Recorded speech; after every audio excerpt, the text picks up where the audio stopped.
Ya, sebagian besar dari Anda, apalagi para pelaku bisnis dan juga usaha, pasti mengetahui dan sudah familiar dengan keberadaan dolar sebagai acuan utama mata uang di berbagai negara di dunia sejak lama. Tapi baru-baru ini hangat kabar beredar sejumlah negara ternyata mulai melepaskan ketergantungannya terhadap mata uang negeri Paman Sam ini.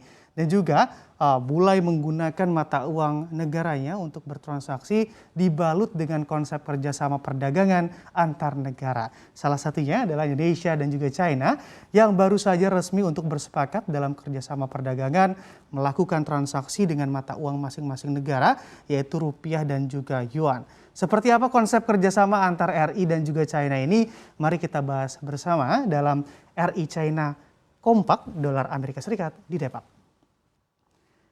Dan tepat di hari kemarin atau 6 September 2021 secara resmi pemerintah Indonesia dan juga China memulai implementasi atas kerjasama penyelesaian transaksi perdagangan tanpa menggunakan dolar Amerika Serikat di sini di dalamnya. Dan maksudnya di sini adalah bank sentral antar kedua negara, yakni Bank Indonesia dan juga People Bank of China akan bersepakat untuk melakukan local currency settlement atau LCS ini yang mana memang dapat diartikan sebagai transaksi bilateral dengan mata uang lokal antara Indonesia dan juga China. Singkatnya, setelah kerjasama ini diresmikan, penyelesaian transaksi perdagangan antara Indonesia dan juga China dilakukan dalam mata uang masing-masing negara, yang mana settlement transaksinya dilakukan dalam yurisdiksi wilayah masing-masing negara, yakni rupiah dan juga yuan. Dalam kerjasama ini juga diketahui meliputi ada juga penggunaan kuotasi nilai tukar secara langsung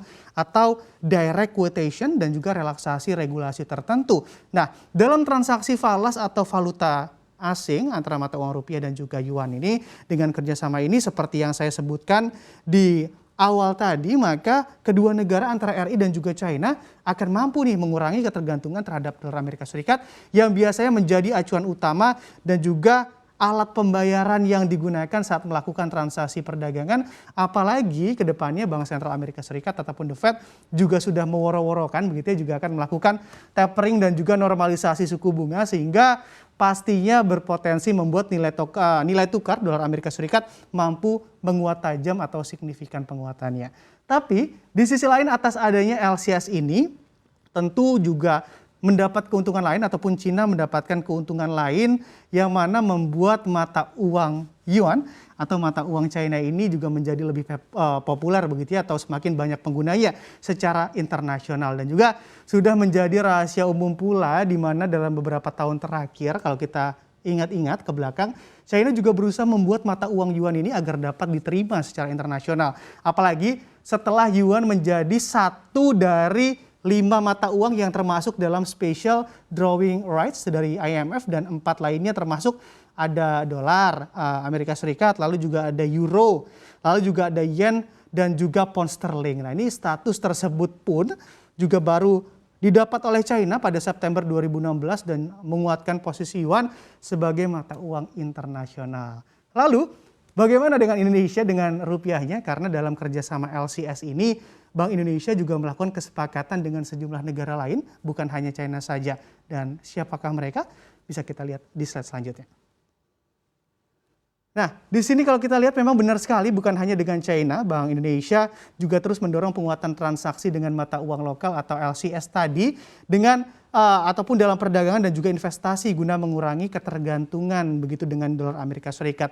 Tercatat Bank Indonesia ataupun BI juga sudah melakukan atau menjalin kerjasama dengan ada Malaysia, lalu juga ada Jepang dan juga ada Thailand.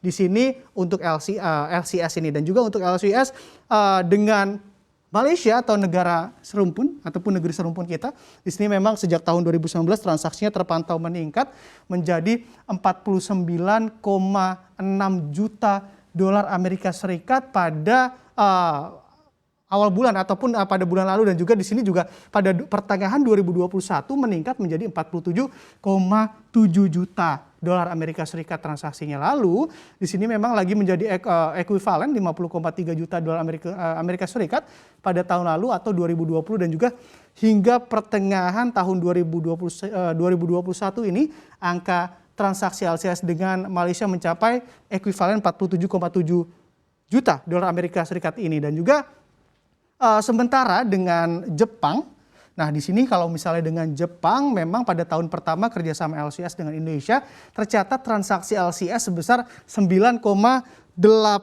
juta dolar Amerika Serikat dan terus terjadi peningkatan hingga pada pertengahan 2021 ini jumlah transaksi LCS dengan Jepang sudah mencapai ekuivalen yaitu 87,1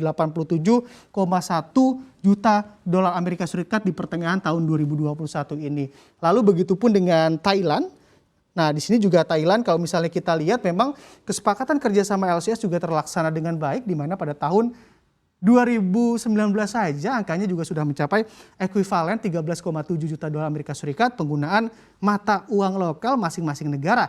Dan kalau misalnya kita lihat datanya juga dan pada pertengahan tahun ini tercatat transaksi LCS antara RI dengan Thailand sudah mencapai ekuivalen 10,7 juta dolar Amerika Serikat di pertengahan tahun 2021 ini. Dan juga gimana sih sebenarnya konsep kerjasama LCS ini? Karena memang dari tadi kita berbicara terkait LCS dan apa manfaatnya untuk Indonesia. Bisa kita lihat di slide selanjutnya. Nah, kalau misalnya kita lihat di sini memang mungkin lebih simpel begini ya, dengan adanya LCS ini memungkinkan untuk Bank Indonesia untuk bekerja sama dengan bank sentral lainnya dalam konteks penggunaan mata uang dari masing-masing negara yang bersepakat ataupun yang bekerja sama. Nah, misal melalui skema ini kita ambil contoh dalam sistem perdagangan begitu ya antar negara.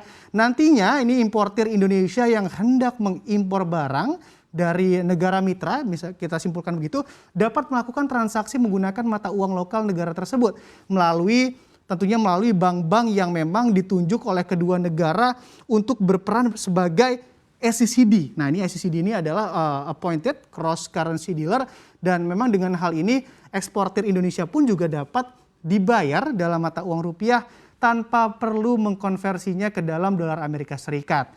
Dan juga kalau kita lihat juga dengan kerangka kerjasama ini pastinya juga akan memberikan manfaat pastinya bagi Indonesia dan juga negara yang bermitra dalam LCS. Dan hal ini memang kalau kita lihat dikarenakan mampu mengurangi biaya transaksi valuta asing terhadap rupiah dengan adanya kuotasi harga secara langsung antar rupiah dengan mata uang negara mitra. Hal ini juga diharapkan dapat mengembangkan pasar keuangan berbasis mata uang lokal untuk mendorong diversifikasi mata uang dan juga memperluas akses dari pelaku usaha. Selain itu, pastinya juga mampu menjaga stabilitas rupiah terhadap dolar. Nantinya pemerintah juga diketahui akan memperluas lagi cakupan dari kerjasama LCS ini, di mana memang meliputi dari transaksi untuk investasi, lalu juga ada remitansi juga, lalu antar negara juga pastinya yang masuk dalam ataupun negara-negara yang bersepakat melalui LCS ini atau local currency settlement. Tentu dengan adanya bentuk kerjasama ini,